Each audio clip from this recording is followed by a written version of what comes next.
Train the muscles, not the joints.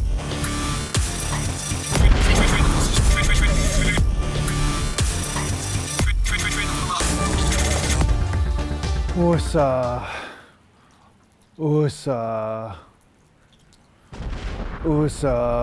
Here I am making another video. Another freaking video. It's like it never ends. Just every day, video. I'm sick of seeing myself on a screen. I'm surprised you guys aren't. You probably are, but I'm just like, I get it. So no problem. If you're sick of me, I get it, 100%. I'm sick of myself. So welcome back to Natural Gallant Bodybuilding. And today I'm going to talk to you about how to bring up a weak body part. Now, one of my patron supporters, Carl, asked me this question a while ago, and I was thinking, hey, can I put a new spin on this answer that I've given before? Because I've made videos on almost every single subject that I talk about, but sometimes I find new ways to talk about the same issue. And sometimes there's new ideas that come to me as I go through my own evolution and my own training too. Sometimes what worked in the past doesn't work now. And sometimes you stumble across these different experiments or these different realizations as you apply training techniques that worked in the past, and then you realize, oh wow, that same training technique doesn't work now. So now what do I do? And then you're forced to experiment and find out, how does this body tick in this moment? Yeah, it's almost like reinventing the wheel sometimes. I mean, as much as I say, hey, we gotta stick to the traditional approach, we gotta stick to what worked for most people, sometimes you gotta think outside the box for your own self, because hey, that's just the way it is. It's good to think outside the box. You're not a box, so you gotta think outside it. It's that simple. So the first tip I'm gonna give you when it comes down to bringing up a weak body part is to change what you are doing. Because obviously the physique that you have right now is based on a lot of things. One of those things is genetics. Shut up, man. Shut up. Goose liver later, that's what I'm having. So obviously the physique that you have right now is based on your genetics. It's based on the way you trained. It's based on the way you eat, and it's based on the way you sleep. All these things combined. So something there has to change. And obviously you can't change your genetics, so you have to work with what are you doing in the gym? What exercises are you doing? What range of motion are you using? What rep range are you using? And what type of program are you using? Are you training the body part frequently enough? Are you training it too much? So just changing one of these variables may bring up that body part in a way that you don't expect. I've seen some people say, hey, Jason, I started training less. I started taking extra days off, and then all of a sudden I grew in a certain area. Or, hey, Jason, I stopped dieting too hard all the time, and all of a sudden my pecs came up. This happens. So you have to experiment. So whatever it is that you're doing now is obviously not working, so you need to change some variable or some parameter. So you're gonna say, hey, but no shit, Jason, like, but which parameter? Well, that's going to be depending on what it is that you are doing and what have you done to get success so far, what has made you successful, and what has not. And that's going to be different for each person. But the one thing I do find that's a big thing is a lot of times people are training a body part, but they're not training a body part. They're doing arm curls and they think they're doing arm curls. They're doing hammer curls and they think they're training their bicep brachii.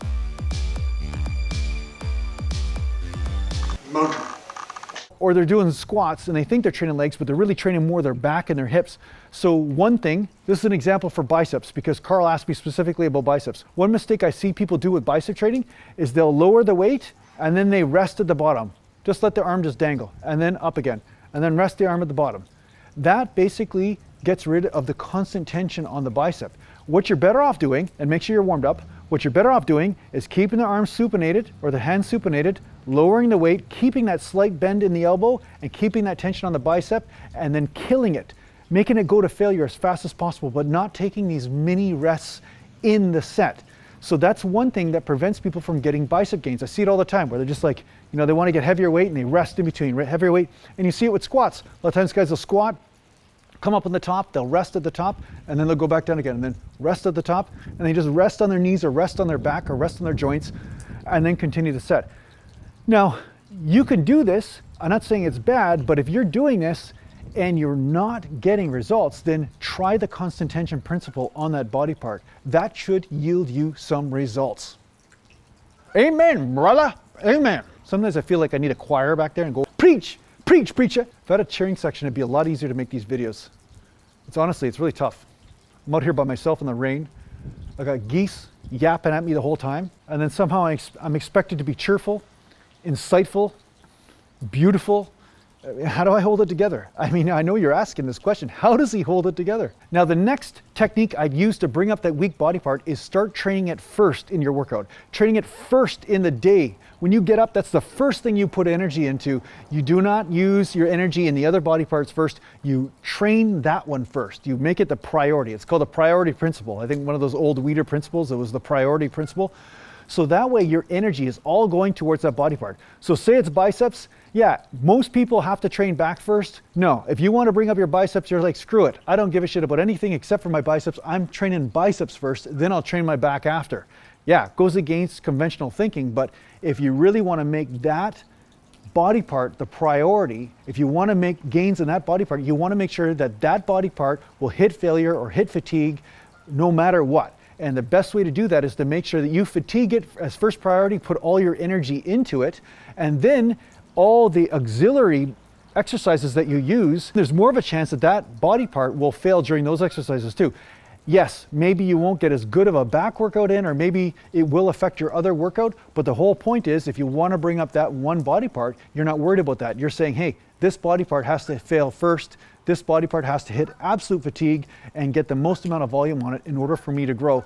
And that's what you do. So you do that for a period of time, and maybe you stick to the same volume. Maybe you're doing the same reps and stuff, but the one thing you're changing is that you're training this first, so that way all your energy and all your concentration is in training that body part.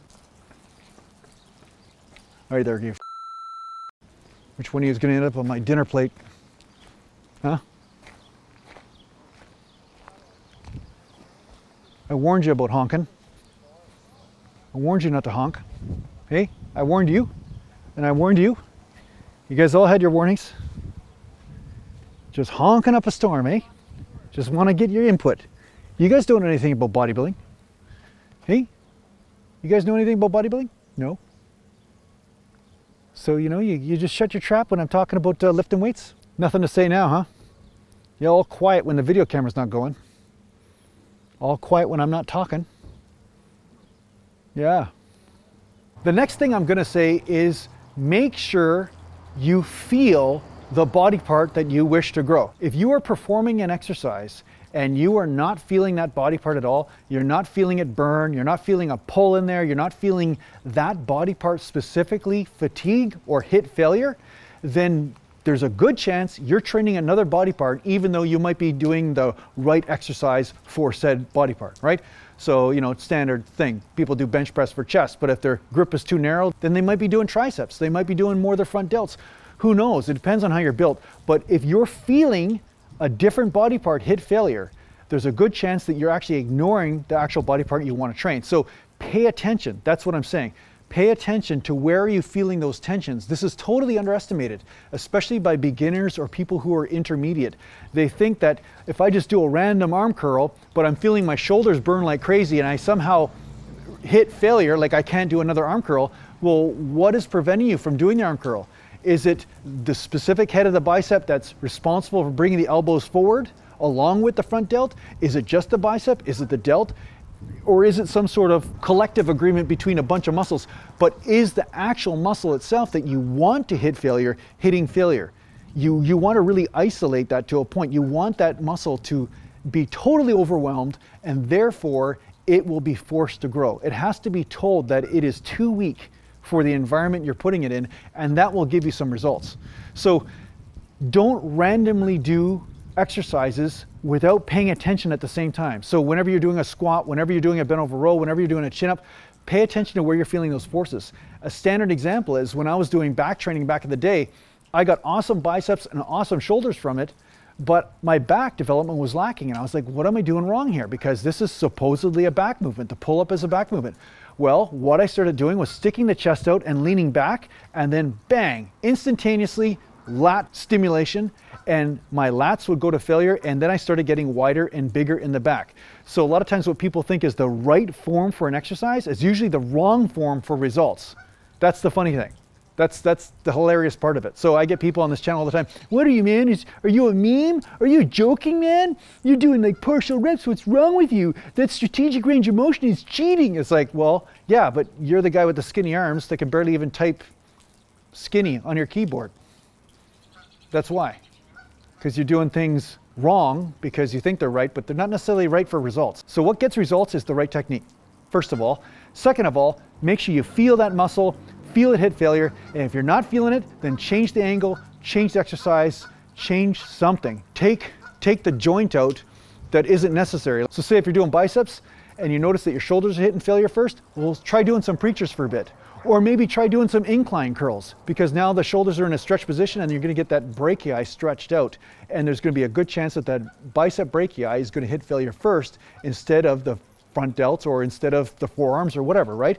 So this is definitely something for you to try. Now, the next thing I'm going to say is also make sure you do stretching movements for that body part. Make sure the body part is stretched at some point during the lift. It doesn't mean you have to do full range of motion for the whole joint and whatever and fold yourself up in half like your cat or whatever. But what it does mean is that that muscle belly itself should feel some sort of tension and stretch in order to get results.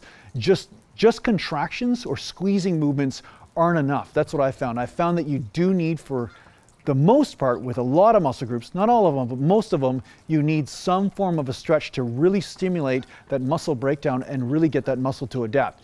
So again, I see a lot of guys when they're training biceps, they're doing nothing but concentration stuff, concentration curls, nothing but squeezing, but they're not necessarily doing the stretch movements such as sticking that chest out, leaning back on an incline, or externally rotating the arms to get that bicep to stretch, right? So they're always doing the squeezing stuff. And I found that that is not necessarily going to give you the exact same result or as good a results as a stretching movement. The next tip I'll give you is to make sure you isolate that muscle. Try something towards Rex over there. Yeah, gotta give a try test like James. See? Because sometimes when you're doing compound movements, no matter how hard you try, you may be recruiting other muscle groups. So when you're doing a compound movement, meaning like there's more than one joint involved in the exercise, bench press that goes across the elbow and you're using the shoulders are moving, elbows are straightening and bending. Well, what's happening is you're using multiple muscle groups, and there's a good chance that you're going to recruit the muscle groups that you're most strong in, and sometimes the weak muscle groups don't get hit because you have more coordination. You're always going to try to take the path of least resistance. So it is good for you to do isolation movements if you can.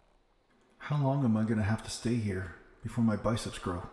If you don't have injuries and if you're healthy and you can safely do an isolation movement, I highly recommend hitting failure with isolation movements. And one technique you can do is pre-exhaustion. You could hit failure with that movement first.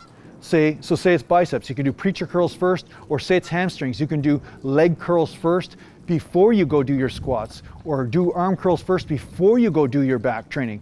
And this will make sure that that body part hits failure first. And at the same time, you're also making sure that you're locking yourself in a position where only that muscle is firing, but you're not recruiting other muscles to do the same job. Like I said before, a lot of times people are doing compound movements, but they're not necessarily working the muscle they want to work, they're working other muscles. So the last thing you can do, if you're noticing that you're not getting your results in a certain area, is either up the volume or up the frequency, or lower the volume or lower the frequency, because if you don't have enough volume, or if you have too much volume, this can also affect your body parts from adapting. So some body parts seem to respond better to some volume more than others. Some need more volume, some need less volume. So experiment, try doing a few more sets for that body part, or try training it more frequently. Try training just a few sets every single day for the week. And maybe you have your normal workout routine, maybe it's a 3-day split or 2-day split or whatever it might be, right? I sell 2-day splits, but say you're doing that, and then you have one weak body part, start every single workout working that weak body part just for a couple sets. Really light, maybe 15, 20, 30 reps. Start your workout that way and then get into your main workout. But stimulating it more often or with more volume can sometimes help you push past a plateau. The other technique is for you to do like 10 or 15 sets per workout instead of 5 sets or 20 sets. Just give her, just make sure you make sure that muscle hits absolute failure, and then see what happens, because this can also push you over a plateau as well, and it will stimulate different muscle fibers, so that way there is some sort of overwhelming sensation the muscle goes through, so it has to grow. You know what I'm saying?